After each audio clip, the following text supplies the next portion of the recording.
നമസ്കാരം, മെട്രോ മാറ്റിനിയിലേക്ക് സ്വാഗതം. മലയാളത്തിന്റെ പ്രിയ താരം കൊല്ലം സുധി വിട പറഞ്ഞിട്ട് മാസങ്ങൾ പിന്നിട്ട് കഴിഞ്ഞു. മിമിക്രി വേദികളിൽ ഇന്നും മലയാളികൾക്ക് മറക്കാനാവാത്ത ചിരി സമ്മാനിച്ച കലാകാരനാണ് കൊല്ലം സുധി. സുധിയുടെ അകാല മരണമേൽപ്പിച്ച ആഘാതത്തിൽ നിന്നും സഹപ്രവർത്തകരോ കുടുംബമോ ഇനിയും മുക്തരായിട്ടില്ല. പ്രോഗ്രാം കഴിഞ്ഞ് തിരികെയുള്ള യാത്രയിൽ കാർ അപകടത്തിൽപ്പെട്ടാണ് സുധി മരിക്കുന്നത്. സുധിയുടെ കൂടെ അപകടത്തിൽപ്പെട്ട ബിനു അടിമാലി അന്ന് നടന്ന സംഭവങ്ങളെക്കുറിച്ച് മനസ്സ് തുറക്കുകയാണിപ്പോൾ. അപകട ദിവസം കാറിന്റെ മുൻസീറ്റിൽ നിന്നും സുധി മാറിയിരുന്നതേ ഇല്ലായിരുന്നു എന്നാണ് ബിനു പറയുന്നത്.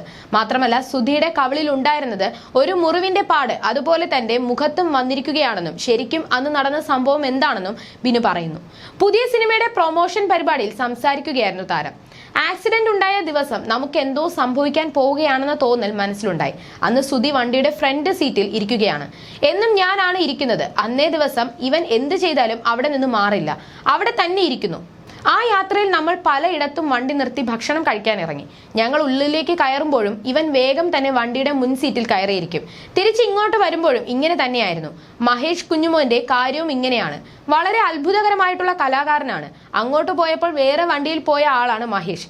തിരിച്ചു പോന്നപ്പോഴാണ് ഞങ്ങളുടെ വണ്ടിയിൽ കയറിയത്. ഇന്ന് ഞാൻ നിങ്ങളുടെ കൂടെ വരാം, എറണാകുളം വരെ കുറെ തമാശ കേട്ട് ചിരിക്കാനുണ്ട് എന്നും പറഞ്ഞാണ് മഹേഷ് ഞങ്ങളുടെ കൂടെ കയറിയത്. അപ്പോഴേക്കും സുധി എന്നെ മുന്നിൽ ഇരുത്തിയില്ല. അന്ന് സംഭവിച്ചതെല്ലാം ഓരോ നിമിത്തങ്ങളായിരുന്നു എന്നാണ് ബിനു പറയുന്നത്. സുധിയുടെ മുഖത്ത് ഒരു പാടുണ്ടായിരുന്നു. ഇപ്പോൾ എന്റെ മുഖത്തും അങ്ങനൊരു പാടുണ്ട്. അവന്റെ മുഖത്ത് എവിടെയാണോ ആ പാടുള്ളത് അതേ സ്ഥലത്താണ് എനിക്കും ആ പാട് വന്നിരിക്കുന്നത്. ചിരിക്കുമ്പോൾ ഇത് തെളിഞ്ഞു കാണാമായിരുന്നു. ആ പാട് എന്റെ മുഖത്ത് തന്നിട്ട് അവൻ അങ്ങ് പോയി. അതിൽ നിന്നും നമ്മൾ ഇപ്പോഴും റിക്കവർ ആയിട്ടില്ല. മനസ്സുകൊണ്ട് നമ്മളൊക്കെ ദുർബലന്മാർ ആയതുകൊണ്ട് ഏതെങ്കിലുമൊക്കെ സംഭവങ്ങൾ ഉണ്ടാകുമ്പോൾ ഇതൊക്കെ അങ്ങ് കയറി വരും. അവർക്ക് അങ്ങനെ പറ്റി, എനിക്കൊന്നും പറ്റിയില്ല എന്നതല്ല, പക്ഷേ ദൈവാധീനം കൊണ്ടാണ് ഞാൻ ഇന്ന് ഇവിടെ ഇരിക്കുന്നത്.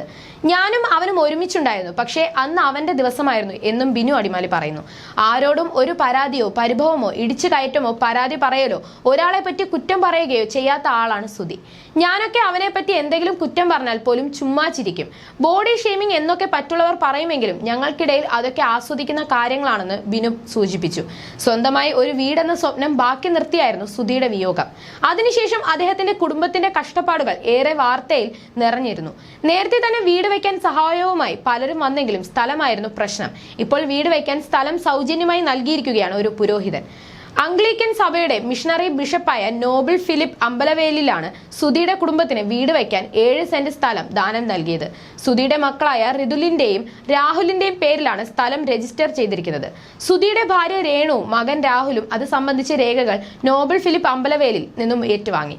കേരള ഹോം ഡിസൈൻസ് എന്ന ഫേസ്ബുക്ക് കൂട്ടായ്മയിലെ അംഗങ്ങൾ ചേർന്നാണ് സുധിയുടെ കുടുംബത്തിനുള്ള വീട് പണിത് കൊടുക്കുന്നത്. തന്റെ കുടുംബസ്വത്തിൽ നിന്നുള്ള സ്ഥലമാണ് സുധിക്കും കുടുംബത്തിനും നൽകിയത്. എന്റെ വീട് പണിയുന്നതും ഇതിന് തൊട്ടരികിലാണ്. രജിസ്ട്രേഷൻ പൂർണ്ണമായും കഴിഞ്ഞു. സുധിയുടെ മക്കളുടെ പേരിലാണ് സ്ഥലം ഇഷ്ടദാനമായി നൽകിയതെന്നും വീട് പണി ഉടൻ ആരംഭിക്കുമെന്നും ബിഷപ്പ് നോബിൾ ഫിലിപ്പ് പറഞ്ഞിരുന്നു. You're watching me on metromatney.com. on metromatney.com.